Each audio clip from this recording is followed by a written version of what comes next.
is Sarah Sheik. I'm an MCPS mindfulness educator. And today we're going to be talking about and practicing an exercise focused on self-compassion. Self-compassion is all about being kind to ourselves and accepting that sometimes we're going to fail and sometimes we're going to make mistakes. And even though we make mistakes or we failed at something or we just aren't as good as we had hoped to be in any given situation, that we can forgive ourselves, show that support to ourselves, that encouragement, and be resilient, keep going, try again, and continue to put that effort forth to do our best, even when we don't hit the mark 100%. Self-compassion, having self-compassion has shown, even through research, scientific research, that it really helps reduce stress and it helps to boost our self-esteem. Basically, how we view ourselves, how we feel about ourselves. And it actually reduces our potential to harm ourselves, right? Often we can be really unkind to ourselves. And so through this mindfulness practice, we're learning to catch that kind of bullying nature that we have toward ourselves and change that into words and thoughts and actions that are encouraging and supportive.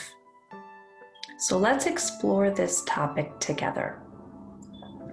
I want you to think about a recent situation where you made a mistake or you failed at something in your eyes, you failed.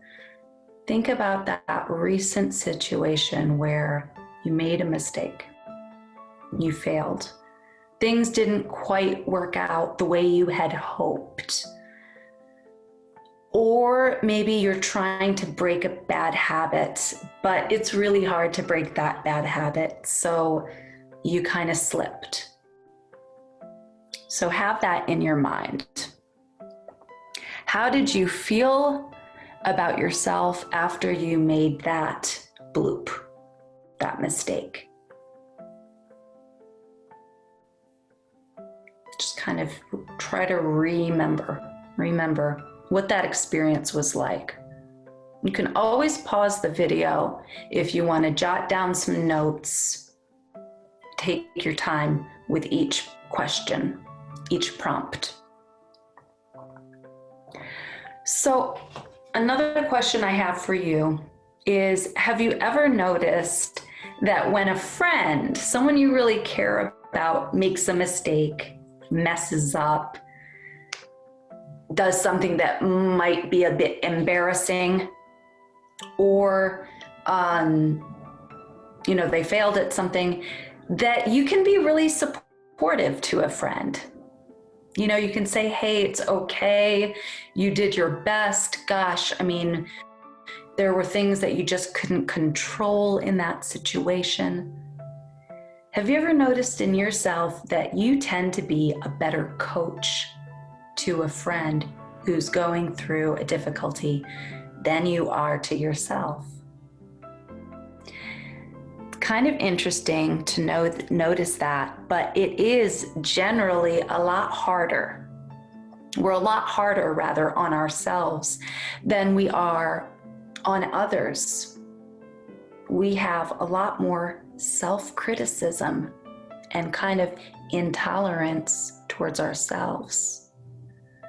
So it's natural that it's easier to be more understanding and compassionate with a friend than it is with ourselves. So here's another question for you. How does it feel when you think unkind thoughts about yourself. This is kind of an experiment. It's not like I really want you to beat yourself up right now, but we all know the kinds of things that we say to ourselves that are not kind. So just take a moment, tap into that. Yeah, it's kind of rough. Notice how it feels when you talk to yourself in negative ways, put downs. Just reflect on what feelings that elicits. And feel free to pause this video. If you're in a classroom, you can share with your peers. You can have a discussion with your teacher about this topic to take it a little further. Research shows, like I mentioned earlier, that when we are not kind to ourselves, we lower our self-esteem, right? And that we can be more likely to feel depressed. And there's more potential to self-harm. In today's lesson, we're going to practice self-compassion and see if we can notice a difference in when we treat ourselves kindly instead of treating ourselves with criticism. Okay? That's the plan, and I want everybody to come to a comfortable sitting position in your chair. Feet are firmly on the earth. Arms and hands are resting comfortably on your legs or in your lap. Spine is nice and lengthened, shoulders are relaxed. Feel free to get any wiggles out, maybe through your shoulders. If there's any tension, just do a couple shoulder rolls. And focus in on your breath. Take a deep breath in through your nose and a really long breath out. Slow, long exhale. Inhale deeply into your abdomen. And a nice slow, long breath out. Do that 2 more times, as slowly as you can on the exhale. Go ahead and soften your gaze, looking downward toward the floor, or close your eyes. Continue to be aware of your breath as it moves in and out of your body. Let your breath fall into a natural rhythm.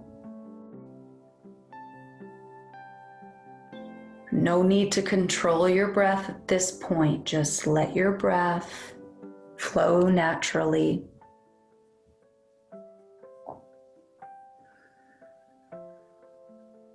Now I want you to think of that time that you recently made a mistake,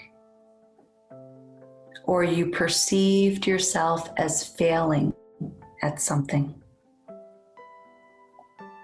or blooping on a habit you're trying to change. Thinking of that situation, please bring to mind a person in your life whom you know is very caring and supportive of you. Think about what this person might say to support you in dealing with your feelings around this mistake.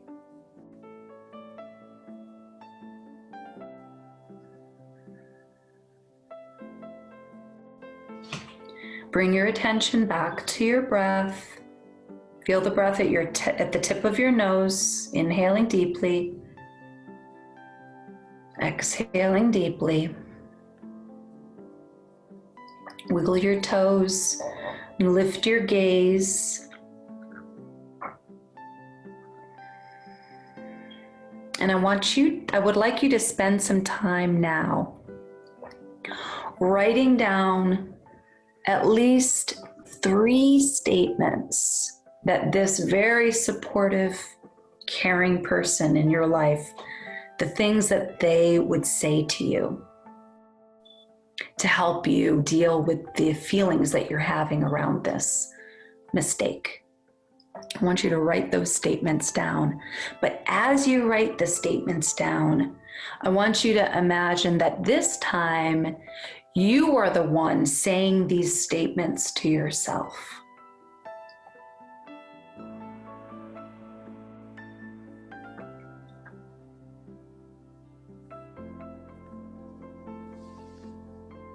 Feel free to pause the video for a moment so you can take the time you need to write down these encouraging, compassionate statements.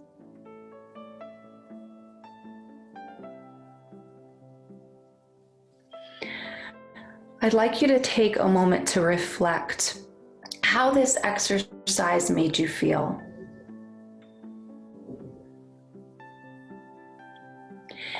In many ways, we practice meanness to ourselves instead of kindness. And what we're doing here today is learning how to communicate in a way that brings compassion to ourselves. It helps us and it helps self-compassion not only helps our mind, but it helps our bodies. Again, when we say negative and hurtful things to ourselves, impatient things to ourselves, then that translates as a certain amount of stress in our body. As we've learned through the other mindfulness practices, that tension and stress shows up through tightness in our muscles, an uneasiness in our gut, maybe a tension in our neck. So practicing compassion toward yourself actually helps us to reduce that physical stress, and it also teaches us how to be more compassionate with others. Throughout the rest of this week, I'd like you to look for opportunities to be kind to yourself.